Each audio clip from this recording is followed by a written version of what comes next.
Hello मेरे प्यारे बच्चों, आप सभी छात्रों को मिथिला कॉमर्स क्लासेज में स्वागत है। छात्रों, आज का जो हम क्लास ले रहे हैं आप लोगों का, यह आप लोगों का ऑब्जेक्टिव क्वेश्चन का क्लास है। और ये जो ऑब्जेक्टिव क्वेश्चन है, ये आपको क्लास 12th के accountancy group B chapter number 1 का ऑब्जेक्टिव आज हम आप लोगों को समझाने जा रहे हैं। ये जो ऑब्जेक्टिव इनमें डाले गए हैं, वो कुल ऑब्जेक्टिव की संख्या 35 है। कुल ऑब्जेक्टिव आपको 35 इसके अंतर्गत दिया गया है, इस क्लास के अंतर्गत लिया जाएगा। अब ये जो 35 क्वेश्चन हैं, ये एग्जाम के दृष्टिकोण से बहुत महत्वपूर्ण क्वेश्चन हैं और कंसेप्ट के दृष्टिकोण से भी बहुत महत्वपूर्ण क्वेश्चन हैं। तो आप कृपया इस क्लास को शुरू से लेकर अंत तक जरूर देखिएगा और देखकर अच्छा लगेगा तो कमेंट कीजिएगा और लाइक और शेयर और दोस्तों के साथ शेयर कीजिएगा। और ध्यान दीजिएगा, जो क्वेश्चन में जिस क्वेश्चन में को समझने में आपको किसी भी प्रकार का दिक्कत हो, तो आप हमको कॉल करके भी पूछ सकते हैं। तो चलिए क्लास को शुरू करते हैं और देखते हैं हम लोग आज के पहली क्वेश्चन। आज का जो पहला क्वेश्चन है अपने लोगों का, वह है जो एक संयुक्त पूंजी कंपनी है, ए ज्वाइंट स्टॉक कंपनी इज, यानी कंपनी जो है वह कौन सा व्यक्ति है। यहाँ पर क्वेश्चन आपसे पूछा जा रहा है। तो ऑप्शन ए आ रहा है वैधानिक कृत्रिम व्यक्ति, an artificial legal person. Option B है प्राकृतिक व्यक्ति, नेचुरल पर्सन। ऑप्शन सी है सामान्य व्यक्ति, जनरल पर्सन। और ऑप्शन डी है इनमें से कोई नहीं, नन ऑफ दिज।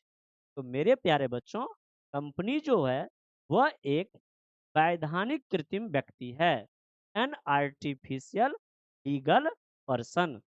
अब यहाँ पर कुछ कंसेप्ट को हम समझते हैं। जैसे हम और आप जो हुए वे प्राकृतिक व्यक्ति हैं और कंपनी जो है उसको कानून के द्वारा निर्मित किया गया है। कानून के द्वारा कंपनी को अधिकार दिया गया है, इसीलिए कंपनी को एक कृत्रिम व्यक्ति बोला जाता है।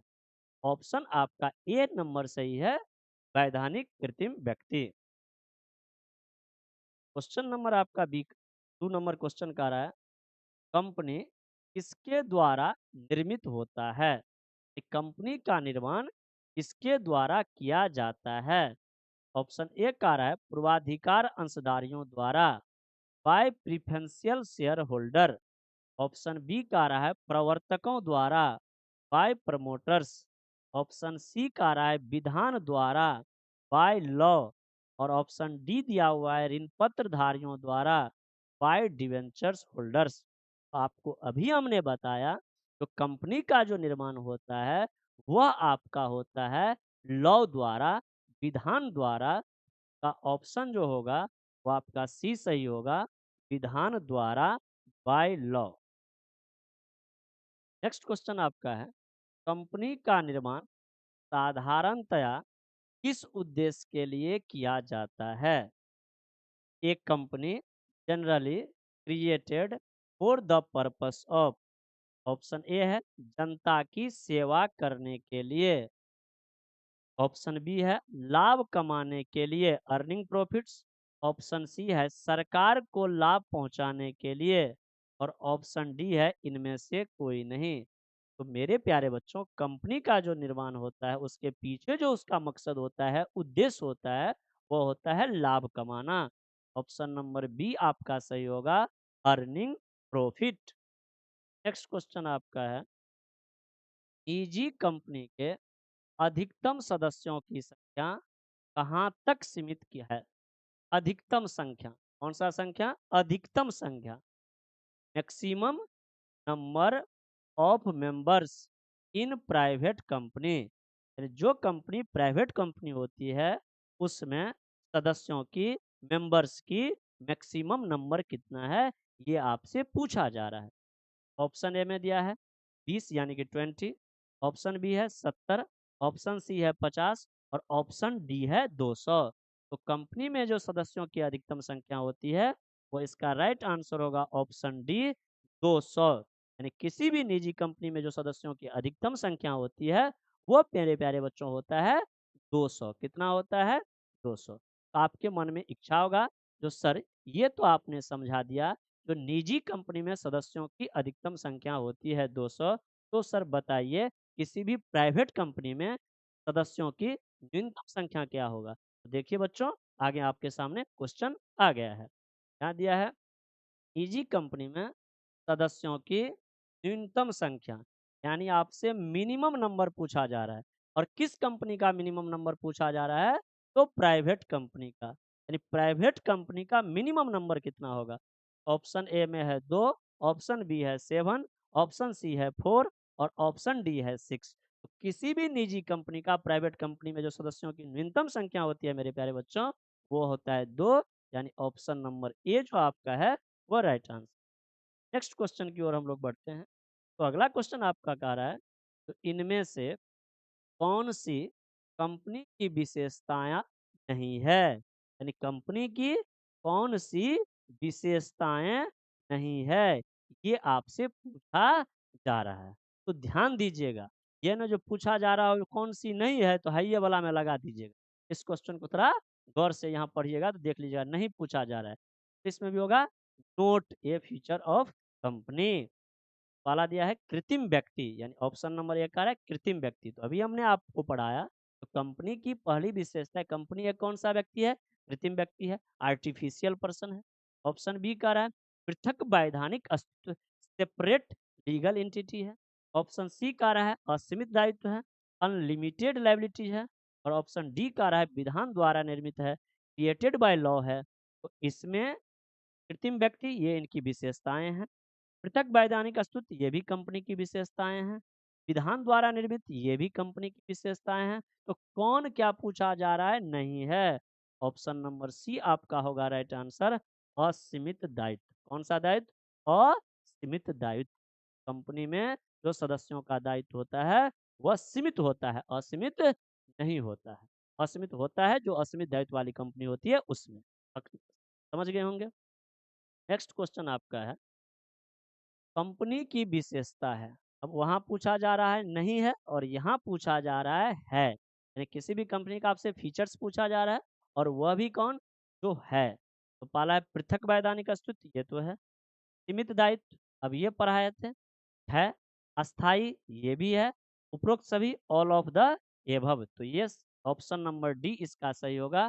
पृथक वैधानिक अस्तित्व भी कंपनी की विशेषता है, सीमित दायित्व ये भी कंपनी की विशेषताएं हैं, अस्थाई या शाश्वत अस्तित्व ये भी कंपनी की विशेषता है। शाश्वत मतलब होता है निरंतर, यानी कंपनी निरंतर चलती है, कंपनी कभी बंद नहीं होती है। वह कानून के द्वारा ही निर्मित है और कानून के द्वारा ही उसका समापन होगा। इसीलिए कंपनी जो है वह शाश्वत अस्तित्व कहा जाता है, उसका अस्थाई अस्तित्व कहा जाता है, निरंतर चलता रहता है। इसीलिए इसे हम ये कंपनी की विशेषताएं होती है। तो इसका आंसर होगा ऑल ऑफ द एभव, यानी इनमें से सभी या उपरोक्त सभी आपका सही। नेक्स्ट क्वेश्चन आपका होगा, जिस कंपनी का आधे से अधिक मताधिकारों पर दूसरी कंपनी का अधिकार हो जाता है उसे कहते हैं the company whose more than half voting power. Half voting power यानी आधे से ज्यादा, is acquired another company is called, उसे क्या कॉल किया जाता है, किस नाम से पुकारा जाता है? उत्तरधारी कंपनी, होल्डिंग कंपनी, सहायक कंपनी, सब्सिडरी कंपनी, ए अथवा बी और इनमें से कोई नहीं। मेरे प्यारे बच्चों, आपको याद रखना है, जब किसी कंपनी पर आधे से अधिक अंशों पर किसी दूसरी कंपनी का मताधिकार हो जाता है, अर्थात वह अधिग्रहण कर लेता है, उस पर अपना नियंत्रण स्थापित कर लेता है, तो जो कंपनी पर स्थापित किया जाता है, जिस कंपनी पर स्थापित किया जाता है, उस कंपनी को कहते हैं सहायक कंपनी। और जिस कंपनी के द्वारा किया जाता है उसे कहते हैं मेरे प्यारे बच्चों सूत्रधारी कंपनी। इसका ऑप्शन जो सही होगा वो ऑप्शन नंबर आपका बी सही होगा, सहायक company, subsidiary company. Next question आपका होगा, कंपनी का उदाहरण है। Example of a company: Ambedkar brothers, Bata, Bharat and sons और पटना यूनिवर्सिटी पटना विश्वविद्यालय। तो निम्न में से कंपनी का उदाहरण है बाटा। बाटा एक कंपनी है। नेक्स्ट क्वेश्चन है आपका, एक कंपनी का निर्माण होता है। एक कंपनी इज इनकॉर्पोरेटेड, यानी कंपनी इनकॉर्पोरेट होता है, कंपनी का निर्माण होता है संसद के विशेष अधिनियम द्वारा, by a special act of parliament. दूसरा होगा कंपनी अधिनियम द्वारा, बाय कंपनीज एक्ट। तीसरा होगा निवेशकों के समझौता द्वारा, बाय एग्रीमेंट ऑफ इन्वेस्टर। और ऑप्शन डी होगा सदस्यों के द्वारा, बाय मेंबर्स। तो किसी भी जो कंपनी का निर्माण होता है वो मेरे प्यारे बच्चों होता है कंपनी अधिनियम द्वारा। इस द्वारा कंपनी अधिनियम द्वारा। का जो राइट आंसर होगा वो ऑप्शन नंबर बी होगा, कंपनी अधिनियम द्वारा। नेक्स्ट क्वेश्चन आपका होगा, सार्वजनिक कंपनी में सदस्यों की न्यूनतम संख्या होती है। मिनिमम नंबर आपसे पूछा जा रहा है, और किस कंपनी का पूछा जा रहा है? तो पब्लिक कंपनी। आपसे क्या पूछा जा रहा है? Minimum number. और किस कंपनी का पूछा जा रहा है? पब्लिक कंपनी का। और तो समझना होगा, तो पब्लिक कंपनी में जो सदस्यों की न्यूनतम संख्या होती है वो होता है 7। जैसे आपके ऑप्शन में दिया है 4, 7, 5, 3, 4, 7, 5, 3। तो आपको याद रखना होगा, जब पब्लिक कंपनी की चर्चा हो और उनके मिनिमम संख्या के बारे में आपसे पूछा जाए, किसी भी पब्लिक कंपनी में जो मिनिमम सदस्यों की संख्या होती है वो प्यारे प्यारे बच्चों होता है 7। का ऑप्शन नंबर जो है आपका डी सही है। और यदि अधिकतम संख्या यही पूछा जाएगा तो कोई सीमा नहीं होगा। तो ये क्वेश्चन भी आपके लिए लेकर आए हैं, इसीलिए बोले हैं जो क्लास को शुरू से लास्ट तक देखिए, सब क्वेश्चन इसमें बारी बारी से लाया गया है। नेक्स्ट क्वेश्चन होगा, सार्वजनिक कंपनी में सदस्यों की अधिकतम संख्या। अभी ये बताएं, मिनिमम कितना? 7। अब अधिकतम आपसे पूछा जा रहा है, मैक्सिमम नंबर आपसे पूछा जा रहा है। किस कंपनी का पूछा जा रहा है? तो पब्लिक कंपनी का पूछा जा रहा है। क्या पूछा जा रहा है? Maximum number. किस चीज का मैक्सिमम नंबर? तो मेंबर्स का। सार्वजनिक कंपनी में सदस्यों की अधिकतम संख्या कितनी होती है? याद रखेंगे, सार्वजनिक कंपनी में जो सदस्यों की अधिकतम संख्या होती है उसकी कोई सीमा निर्धारित नहीं किया गया है। अगर अधिक से अधिक होगा तो जारी किए गए अंशों के बराबर, यानी आप जितना शेयर जारी कीजिएगा उतना आपका शेयर धारक हो सकता है। इसीलिए इसकी कोई सीमा का फिक्सेशन नहीं किया गया है। आपके सामने ऑप्शन रखे हैं 7, 20, 200 और कोई सीमा नहीं, तो इसका ऑप्शन नंबर आपका डी सही होगा, कोई सीमा। नेक्स्ट क्वेश्चन देखते हैं हम लोग। नेक्स्ट क्वेश्चन कह रहा है, एक व्यक्ति कंपनी में सदस्यों की संख्या होती है, यानी कोई जो एक व्यक्ति कंपनी होता है उसमें सदस्यों की कितनी संख्या होती है? Number of members in a one person company. One person company को शॉर्ट में O P C, O P C, O for one, P for person, C for company. One person company को हम लोग हिंदी में कहते हैं एक व्यक्ति कंपनी। तो यहाँ नाम से ही स्पष्ट हो जा रहा है एक व्यक्ति कंपनी, अर्थात इस कंपनी में जो सदस्यों की संख्या होगी वो कितना होगा? एक। नाम से ही स्पष्ट है एक। तो जहां ऑप्शन में मिले आपको एक, उसमें आपको टिक लगा देना है। यहाँ दिया है 2, 4, 6, 1। का ऑप्शन नंबर जो होगा वो डी सही होगा, 1 पर्सन। एक व्यक्ति कंपनी में जो सदस्यों की न्यूनतम संख्या होती है वो एक ही होता है, और अधिकतम संख्या भी पूछे तो एक ही होता है। इसीलिए इसका न्यूनतम और अधिकतम नहीं पूछा जाएगा, इसमें आपको पूछा जाएगा तो सदस्यों की संख्या कितनी। बात मेरे समझे? एक बार हम फिर रिपीट कर रहे हैं, ध्यान से समझिए। ऐसे आपको निजी कंपनी में सदस्यों की न्यूनतम संख्या पूछी गई, अधिकतम पूछा गया। सार्वजनिक कंपनी में भी न्यूनतम पूछा गया, अधिकतम पूछा गया। ठीक उसी प्रकार से एक व्यक्ति कंपनी में आपको ये नहीं पूछा जाएगा। क्यों? क्योंकि नाम है एक व्यक्ति कंपनी, अर्थात इसमें जो कंपनी के सदस्य होंगे वो एक ही होंगे, चाहे आप न्यूनतम कहिए या अधिकतम के। इसलिए इस टाइप का क्वेश्चन नहीं बनेगा। मन को घबराना नहीं है तो सर इसमें भी न्यूनतम अधिकतम बताइए, इसमें न्यूनतम अधिकतम नहीं होगा। इस सदस्यों की संख्या आपसे पूछी जाएगी। तो एक व्यक्ति कंपनी में सदस्यों की संख्या होती है वो मेरे प्यारे बच्चों कितना होता है? एक। आशा करते हैं अच्छे से समझते हो। अब ध्यान से नेक्स्ट क्वेश्चन को समझ। नेक्स्ट क्वेश्चन आपका है, एक कंपनी में सदस्यों का दायित्व होता है, यदि किसी कंपनी में सदस्य की क्या लाइबिलिटीज होती है? Liability of A members in a company, सीमित, लिमिटेड, असीमित, अनलिमिटेड, स्थिर, स्टेबल, परिवर्तनशील, फ्लैक्चुएटिंग। तो कह रहा है सदस्यों का दायित्व। तो कंपनी में जो सदस्यों का दायित्व होता है मेरे प्यारे बच्चों, वह सीमित होता है। इसका ऑप्शन नंबर जो होगा आपका वह ए सही होगा, सीमित। अब नेक्स्ट क्वेश्चन आपको समझा रहे हैं। नेक्स्ट क्वेश्चन आपका कह रहा है, एक व्यक्ति कंपनी में, ध्यान से देखिएगा, अब हम लोग मेंबर से हट चुके हैं, अब हम लोग जो आए हुए हैं, अब जो हम आपको समझा रहे हैं वो डायरेक्टर के बारे में समझा रहे हैं, तो ध्यान से समझिएगा। यहाँ कह रहा है एक व्यक्ति कंपनी में संचालकों की न्यूनतम संख्या, यानी मिनिमम नंबर आपसे पूछा जा रहा है। किसका मिनिमम नंबर पूछा जा रहा है? डायरेक्टर्स का। किसी भी कंपनी को चलाने के लिए डायरेक्टर्स की आवश्यकता होती है। तो एक व्यक्ति कंपनी में कितने डायरेक्टर्स होंगे? निजी कंपनी में कितने डायरेक्टर्स होंगे? सार्वजनिक कंपनी में कितने डायरेक्टर्स होंगे? अब ये क्वेश्चन आपके लिए लाए हैं, मजेदार क्वेश्चन सब इस सीरीज के अंदर। क्वेश्चन पूछा जा रहा है, एक व्यक्ति कंपनी में संचालकों की न्यूनतम संख्या, minimum number of directors is one person company. One person company में सदस्यों के संचालकों की न्यूनतम संख्या कितनी है? ऑप्शन ए में है 1, 2, 3, 4। तो नाम से ही स्पष्ट है, एक व्यक्ति कंपनी में जो संचालकों की न्यूनतम संख्या होती है वो मेरे प्यारे बच्चों होता है ऑप्शन नंबर ए आपका सही है, 1।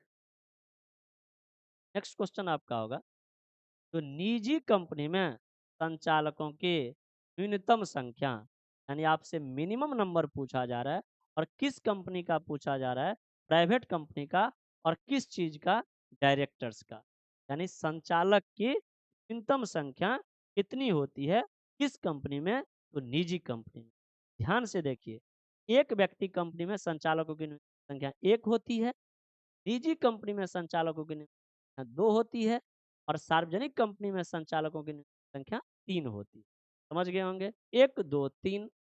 एक व्यक्ति कंपनी में 1, निजी कंपनी में 2, सार्वजनिक कंपनी में 3। किसकी संख्या?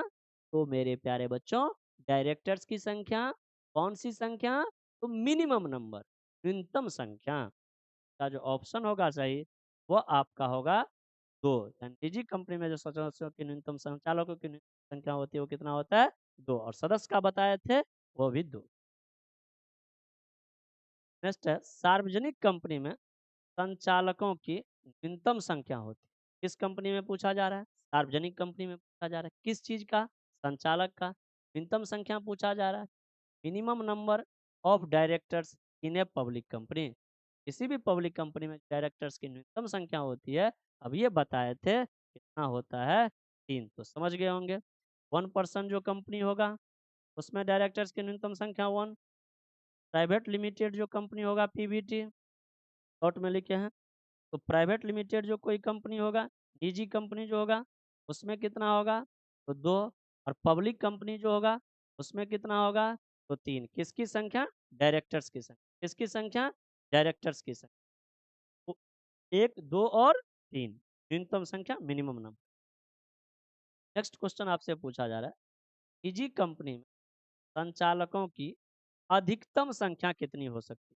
अब देखिए, चाहे आपको निजी कंपनी की अधिकतम संख्या पूछे, चाहे आपको एक व्यक्ति कंपनी में संचालक की अधिकतम संख्या पूछे, चाहे आपको सार्वजनिक कंपनी में संचालकों की अधिकतम संख्या पूछे, तो याद रखिएगा कंपनी में जो संचालकों की अधिकतम संख्या होती है वो पेड़ मेरे प्यारे बच्चों 15 ही होता है। कितना होता है? 15।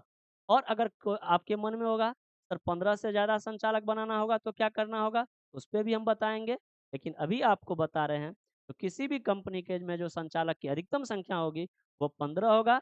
चाहे आपको निजी कंपनी के बारे में पूछा जाए, चाहे आपको सार्वजनिक कंपनी के बारे में पूछा जाए, चाहे आपको एक व्यक्ति कार्य कंपनी के बारे में पूछा जाए, उसमें जो संचालक की संख्या होती है वो कितना होता है? मैक्सिमम नंबर 15 ही होता है। इस पर 3 ऑब्जेक्टिव डाले हैं, लेकिन तीनों को एक बार में ही समझा दिए हैं। तो एक व्यक्ति में भी 15 संचालक की मैक्सिमम, निजी में भी 15 संचालक की मैक्सिमम संख्या, और सार्वजनिक में भी 15 संचालक की मैक्सिमम संख्या होती है। यहाँ आपसे पूछा जा रहा है तो निजी कंपनी में संचालकों की अधिकतम संख्या कितनी है? प्राइवेट कंपनी में संचालकों की अधिकतम संख्या कितनी है? डायरेक्टर्स का अधिकतम संख्या कितना है? ऑप्शन सी होगा 15। नेक्स्ट क्वेश्चन आपका है, तो यदि किसी, ध्यान से देखिए, अभी ने आपको हम क्या बोला था, तो संचालकों की अधिकतम संख्या को कितनी होती है? 15।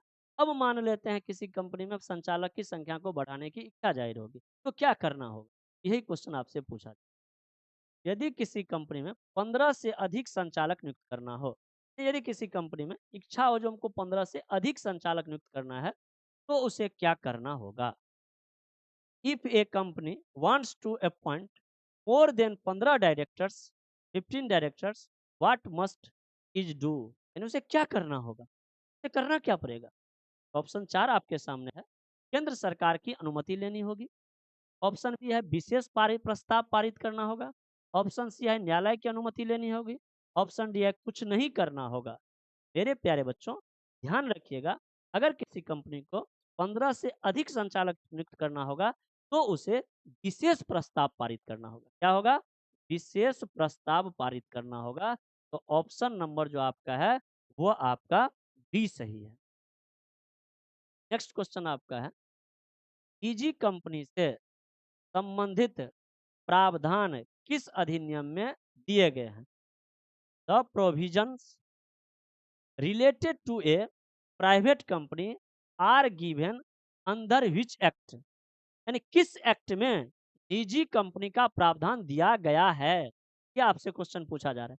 तो किस कंपनी में, किसी भी कंपनी में कौन सा एक्ट लागू होता है? तो साझेदारी अधिनियम 1932, भारतीय अनुबंध अधिनियम 1872, कंपनी अधिनियम 2013, आयकर अधिनियम 1961। तो कंपनी पर जो प्रावधान लागू होता है वो कंपनी अधिनियम का प्रावधान लागू होता है। कंपनी पर कंपनी अधिनियम का प्रावधान लागू होता है।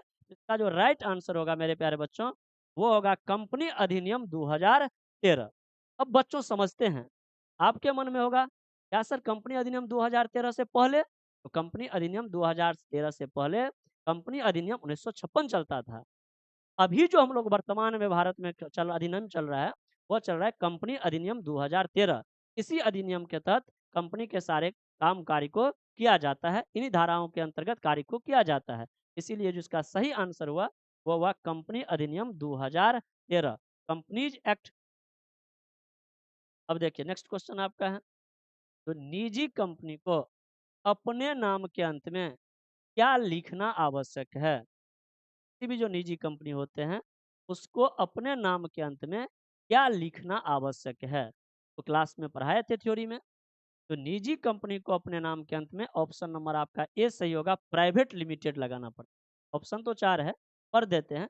प्राइवेट लिमिटेड, लिमिटेड, आईएनसी और कंपनी। तो निजी कंपनी जो होते हैं उसके अंत में आपको प्राइवेट लिमिटेड लगाना क्या है? आवश्यक है। कब? जब सीमित कंपनी होगा, सीमित दायित्व वाली कंपनी। जब क्या होगा? सीमित दायित्व वाली कंपनी होगा तो उसे प्राइवेट लिमिटेड लगाना क्या है? आवश्यक है। किस कंपनी को? निजी कंपनी। अब क्यों आवश्यक है, ये क्वेश्चन भी आपके लिए लाए हैं। नेक्स्ट क्वेश्चन को, कंपनी अधिनियम 2013 की धारा 2 उपधारा 68 सेक्शन 2 और सब सेक्शन 68 से किससे संबंधित है?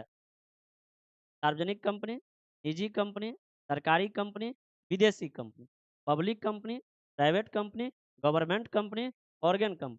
तो आपको याद रखना होगा, तो कंपनी अधिनियम 2013 की धारा 2 उपधारा जो 68 है वो आपका ऑप्शन बी सही होगा, निजी कंपनी से संबंधित है, प्राइवेट कंपनी से संबंधित। नेक्स्ट क्वेश्चन आपका होगा, तो कंपनी अधिनियम 2013 कब लागू हुआ? कंपनी अधिनियम 2013 कब लागू हुआ? तो कंपनी अधिनियम 2013 जो है, कंपनीज एक्ट जो 2013 है वो जो लागू हुआ है वो आपको हुआ 1 अप्रैल 2014 को। 1 अप्रैल 2000 कितना? 14 को। कंपनी अधिनियम 2013 जो लागू हुआ है वो कब लागू हुआ? आपका 1 अप्रैल 2014 को। नेक्स्ट क्वेश्चन आपका है, तो कंपनी अधिनियम 2013 की जगह कौन सा पुराना अधिनियम था? अभी ये बोले थे कंपनी अधिनियम 2013 से पहले भी भारत में कंपनी अधिनियम प्रचलित था। वो कौन सा अधिनियम था जिस पर काम होता था? आपको बताए थे 1956। आप वही कह रहा है। ओल्ड एक्ट आपसे पूछा रहा है, जो इससे पहले कौन सा ओल्ड एक्ट था, तो दिया हुआ है जो कंपनीज एक्ट 1956। आपका ऑप्शन ए होगा कंपनीज एक्ट 1956, यानी कंपनी अधिनियम 2013 से पहले जो भारत में कंपनी अधिनियम प्रचलित था वह था कंपनी अधिनियम 1956 का। ऑप्शन नंबर आपका ए सही होगा। नेक्स्ट क्वेश्चन आपका है, तो निजी कंपनी के नाम में प्राइवेट लिमिटेड शब्द का प्रयोग क्यों किया जाता है? कि किसी भी निजी कंपनी के नाम के अंत में प्राइवेट लिमिटेड शब्द का प्रयोग क्यों किया जाता है? लिखा हुआ है। इस टर्म को क्यों प्रयोग किया जाता है? तो आपको लिखा है, यह सरकारी स्वामित्व को दर्शाता है, यह दर्शाता है कि शेयर जनता को नहीं बेचे जा सकते हैं, यह पंजीकरण शुल्क दर्शाता है, यह निदेशक संख्या दर्शाता है, it show the number of directors, it show registration fee, it show that share can not the sold to the public, और इट शो गवर्नमेंट ओनरशिप। तो क्या दर्शाता है, क्यों लगाया जाता है? आपको हमने बताया था, तो निजी कंपनी के अंत में प्राइवेट लिमिटेड शब्द इसीलिए लगाया जाता है क्योंकि यह इसका जो शेयर है वो आप जनता को नहीं बेच सकते हैं, इसीलिए इसके नाम के अंत में प्राइवेट लिमिटेड शब्द का प्रयोग किया जाता है। निजी कंपनी के नाम के अंत में प्राइवेट लिमिटेड शब्द का प्रयोग इसीलिए किया जाता है, इसीलिए दर्शाया जाता है क्योंकि इसके शेयर जो होते हैं वो आप जनता को खरीदने के लिए आमंत्रित नहीं कर सकते हैं, अर्थात जनता को नहीं बेच सकते हैं, इसीलिए इसके नाम के अंत में प्राइवेट लिमिटेड शब्द का प्रयोग किया जाता है। का जो इसमें से राइट आंसर होगा वो ऑप्शन नंबर होगा डी। नेक्स्ट क्वेश्चन आपका होगा, तो कंपनी के शेयर धारकों को क्या कहते हैं? What are the owners of shares in a company called? किसी कंपनी का जो शेयर खरीदता है उसे हम क्या कहते हैं? और नाम से ही स्पष्ट है, आपको पढ़ाए हुए थे। शेयर धारक को, जो शेयर का धारण करता है अर्थात जिसके द्वारा शेयर खरीदा जाता है, उसे हम शेयर धारक कहते हैं। इंग्लिश में उसे शेयर होल्डर्स बोला जाता है। क्या बोला जाता है? Share holders. किसी भी कंपनी के जो शेयर खरीदते हैं उसे हम क्या कहते हैं? शेयर होल्डर्स कहते हैं मेरे प्यारे बच्चों। इसका ऑप्शन नंबर होगा बी सही, शेयर होल्डर्स। डायरेक्टर्स नहीं बोलते हैं, पार्टनर्स नहीं बोलते हैं, एम्प्लॉइज नहीं बोलते हैं। किसी भी कंपनी का जो शेयर खरीदता है तो हम क्या बोलते हैं? Share holders. अंशधारी हिंदी में से बोलते हैं। हिंदी में क्या बोलते हैं? अंशधारी, शेयर होल्डर्स। नेक्स्ट क्वेश्चन आपका होगा, सार्वजनिक कंपनी को अपने नाम के अंत में क्या लिखना होता है? यानी अब पब्लिक कंपनी के नाम के अंत में क्या लगा होता है, ये आपसे पूछा जा रहा है। किसी भी पब्लिक कंपनी के नाम के अंत में लिमिटेड शब्द का प्रयोग किया जाता है, तो ऑप्शन नंबर बी सही होगा। पब्लिक कंपनी के नाम के अंत में किस शब्द का प्रयोग किया जाता है? लिमिटेड शब्द का प्रयोग किया जाता है। नेक्स्ट क्वेश्चन होगा, कंपनी के 3 प्रमुख प्रलेख कौन कौन से है? Which are the 3 main documents of a company? यानी किसी भी कंपनी का कौन सा 3 प्रमुख डॉक्यूमेंट्स होता है? तो सबसे पहले हमने बताया था, यहाँ से आपको 2 नंबर का भी क्वेश्चन एग्जाम में बना सकते हैं, 5 नंबर का भी क्वेश्चन आपसे पूछा जा सकता है। जो कंपनी के महत्वपूर्ण प्रलेखों का वर्णन करें या कंपनी के प्रलेखों के नाम लिखें। तो हमने आपको बताया था कंपनी के 3 महत्वपूर्ण प्रलेख होते हैं। सबसे पहला है मेमोरेंडम ऑफ एसोसिएशन, दूसरा है आर्टिकल्स ऑफ एसोसिएशन, और तीसरा है प्रोस्पेक्टस। का आंसर होगा इनमें से सभी, ऑल ऑफ दीज। इसी में समझिएगा, पार्षद सीमा नियम, पार्षद अंतर नियम और परिविवरण, यानी कंपनी के 3 महत्वपूर्ण प्रलेख होते हैं, पार्षद सीमा नियम, पार्षद अंतर नियम, परिविवरण, memorandum of association, articles of association और प्रोस्पेक्टस। तो इनमें क्या होगा? All of. इसी से आप क्वेश्चन 2 नंबर का याद करके बना लीजिए। नेक्स्ट क्वेश्चन है, कंपनी का चार्टर्ड दस्तावेज किसे कहा जाता है? आपको चार्टर्ड ऑफ द कंपनी किसे बोलते हैं? तो हमने आपको बताया था, जो कंपनी का जो पार्षद सीमा नियम होता है, पारिविवरण होता है, अंतर नियम होता है, निगमन प्रमाण पत्र होता है, 4 ऑप्शन आपको दिया है। इसमें से आपको पूछा जा रहा है कंपनी का चार्टर्ड दस्तावेज किसे कहा जाता है? कंपनी का चार्टर्ड दस्तावेज कहा जाता है ऑप्शन नंबर सी, पार्षद सीमा नियम। पार्षद सीमा नियम। नेक्स्ट क्वेश्चन आपका है, तो कंपनी के उद्देश्य, नाम, पंजीकृत कार्यालय आदि की जानकारी किस दस्तावेज में होती है? Which document contents information about the company name, objective and registration registered office. किसी भी कंपनी में कंपनी का नाम, उसका उद्देश्य, उसका पंजीकृत कार्यालय किस पुस्तक में होता है, किस डॉक्यूमेंट्स में होता है? आपको समझ, डॉक्यूमेंट्स यहाँ शब्द यूज किया जाता है, किस डॉक्यूमेंट्स? तो आपको बताएं 3 प्रकार के डॉक्यूमेंट्स होते हैं, तो आपको हमने समझाया था थ्योरी में। तो पार्षद सीमा नियम जो, उसमें कंपनी के इन महत्वपूर्ण शब्दों को शामिल किया जाता है। कितने वाक्यांशों को शामिल किया जाता है? तो बताए थे 6 वाक्यांशों को शामिल किया जाता है। और एक व्यक्ति की दशा में कितने वाक्यांशों को शामिल किया जाता है? तो बताए थे 7 शामिल किया जाता है। बताए थे, क्या बताए थे? तो मेमोरेंडम ऑफ जो एसोसिएशन होता है, पार्षद सीमा नियम जो होता है, मेमोरेंडम ऑफ जो एसोसिएशन होता है, उसमें कितने वाक्यांशों को शामिल किया जाता है? अगर आपको एग्जाम में क्वेश्चन पूछ दे तो 6 होता है। और एक व्यक्ति कंपनी को अगर मिलाकर पूछ दे तो कितना होता है? 7 होता है। इसी में से पूछा था। अब 6 में तो 6 नाम नहीं लिखते, 2-3 नाम आपके बारे में लिख दिए। तो किसी कंपनी का उद्देश्य, का नाम, का पंजीकृत कार्यालय जो होता है वो किस में होता है, किस डॉक्यूमेंट्स में होता है? तो पार्षद सीमा नियम में होता है, मेमोरेंडम ऑफ एसोसिएशन में होता है। और कितना वाक्यांश होता है अगर आपसे पूछ दे तो 6 होता है। और एक व्यक्ति कंपनी को शामिल करके कितना पूछ दे तो 7 होता है। अब ये वाक्यांश क्या होते हैं ये भी आपको बताए थे। अब समझिएगा, सबसे पहला वाक्यांश होता है, आपको हमने बताया था, सबसे पहले नेम होता है। सबसे पहला क्या होता है? नेम, यानी नाम रहता है। दूसरा क्या रहता है वाक्यांश? तो दूसरे वाक्यांश में रहता है आपको स्थान। तीसरा क्या होता है? उद्देश्य होता है। चौथा क्या होता है? दायित्व होता है। पांचवा क्या होता है? पूंजी होता है। छठा क्या होता है? संघ होता है। और सातवां बताए थे क्या होता है? नॉमिनी होता है। और सातवां किसके लिए होता है? तो बताए थे एक व्यक्ति कंपनी के लिए। यानी कितने वाक्यांश होते हैं? 7। फिर से समझ लीजिए, सबसे पहला नाम, दूसरा स्थान, तीसरा उद्देश्य, चौथा बताए थे आपको क्या? तो चौथा बताए थे आपको दायित्व, पांचवा बताए थे पूंजी, छठा बताए थे आपको संघ, और सातवां बताए थे नॉमिनी का नाम। लेकिन सातवां वाक्यांश जो शामिल होता है वो किस में शामिल होता है? तो एक व्यक्ति कंपनी की दशा में शामिल होता है। ये 6 वाक्यांश आपको है। आप इस वाक्यांशों को अच्छे तरीकों से ध्यान से पढ़ लीजिए। अब नेक्स्ट क्वेश्चन आपका है, जो कंपनी के आंतरिक प्रबंधन से संबंधित नियम किस दस्तावेज में है? यानी किसी भी कंपनी का इंटरनल मैनेजमेंट जो होता है उसके लिए कौन सा डॉक्यूमेंट बनाया गया है? तो अब देखिए, नाम है नियम, तो नियम के लिए क्या बनेगा? अंतर नियम। नियम का दस्तावेज किस में रहेगा? अंतर नियम में। इसका ऑप्शन 31 का बी हो जाएगा, पार्षद अंतर।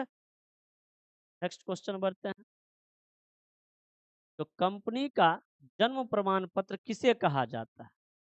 कंपनी का जन्म प्रमाण पत्र किसे कहा जाता है?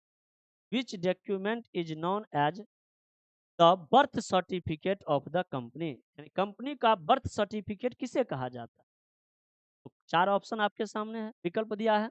पार्षद अंतर नियम, इसे तो कंपनी का बर्थ सर्टिफिकेट नहीं कहा जाता, ये तो डॉक्यूमेंट है।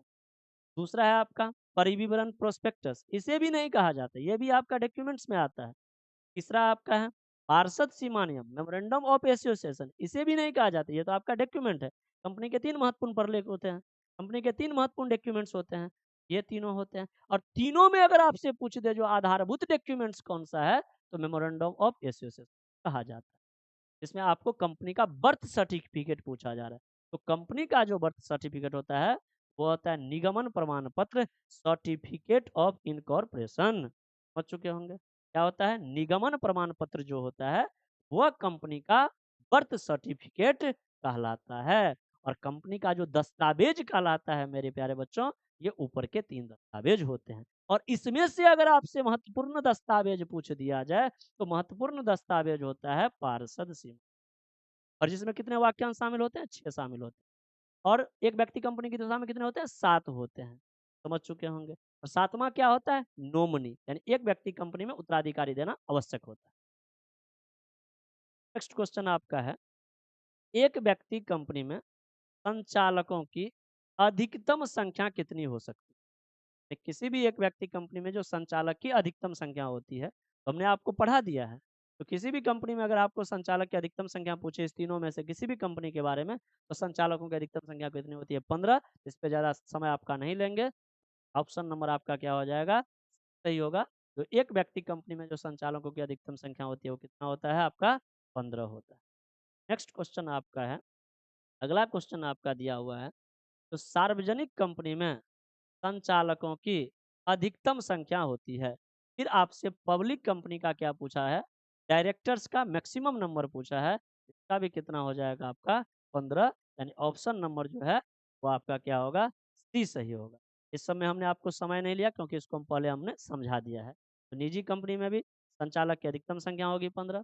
सार्वजनिक कंपनी में भी संचालक की अधिकतम संख्या होगी 15। एक व्यक्ति कंपनी में भी संचालक की अधिकतम संख्या होगी 15। और अगर किसी कंपनी के बारे में पूछ दे जो 15 से अधिक, इस तीनों में से 15 से अधिक संचालक अगर किसी कंपनी को नियुक्त करना होगा, तो उससे क्या करना होगा? तो हमने आपको बता दिया है, उसे विशेष प्रस्ताव पारित करना होगा। जब तक वह विशेष प्रस्ताव पारित नहीं करेगा, तब तक 15 से अधिक सीमा बढ़ा नहीं सकता। इसलिए अधिकतम संख्या पूछे तो 15 लिखना। अब लास्ट क्वेश्चन आपको बता रहे हैं। लास्ट क्वेश्चन आज 35 बोले थे, 35 आपको समझा चुके हैं। 35वां क्वेश्चन आपको कह रहा है, अंशों के निर्गमन के पूर्व कौन सा विवरण जारी किया जाता है? कि किसी कंपनी के द्वारा जो अंश का निर्गमन किया जाएगा, उससे पूर्व यानी कि पहले कौन सा विवरण पत्र जारी किया जाएगा? तो हमने आपको समझाया था, किसी भी कंपनी को अंशों के निर्गमन करने से पूर्व यानी कि पहले उसे क्या जारी करना होगा? तो मेरे प्यारे बच्चों, परिविवरण जारी करना होगा। क्या जारी करना होगा? परिविवरण, प्रोस्पेक्टस। ऑप्शन नंबर आपका ए जो है वो आपका सही है। प्रोस्पेक्टस तो आप पढ़ लीजिए। होगा प्रोस्पेक्टस, ये ऑप्शन नहीं होगा। क्या होगा? ये भी नहीं होगा, ये भी नहीं होगा। किसी भी कंपनी में जो अंश जारी करते हैं, उससे पूर्व जो जारी करते हैं उसको क्या जारी करना पड़ता है? परिविवरण पत्र जारी करना पड़ता है, प्रोस्पेक्टस जारी करना पड़ता है। ऑप्शन होगा परिविवरण पत्र। आशा करते हैं आज का क्लास आपको अच्छा लगा होगा। अगर अच्छा लगा होगा तो क्लास को अच्छे से देख लीजिएगा और अपने दोस्तों में शेयर करते हैं। तो चलिए दोस्तों, मिलते हैं अगले क्लास में। और आप इस यूट्यूब चैनल पे बने रहिएगा। आपको एग्जाम तक बहुत सारे बहुत महत्वपूर्ण क्वेश्चन बताया जाएगा। वैसे अगर आपको अच्छा क्लास लगा हो और आप बैच भी ज्वाइन करना चाहते हैं, तो आप हमारा ऑनलाइन बैच भी ज्वाइन कर सकते हैं, जिसमें हम आप लोगों के लिए पर डे शाम को क्लास लेंगे और उसमें आपको क्रैश कोर्स की तरह क्लास होगा। और जिस क्लास के माध्यम से आपको एग्जाम में 99% क्वेश्चन, 99% आपका नॉलेज क्लियर होगा। अब बहुत अच्छा आपका रिजल्ट इस क्लास के माध्यम से मिलने वाला है। तो कृपया करके इस क्लास को जरूर ज्वाइन कीजिए। आज के लिए इतना ही, मिलते हैं अगले क्लास में।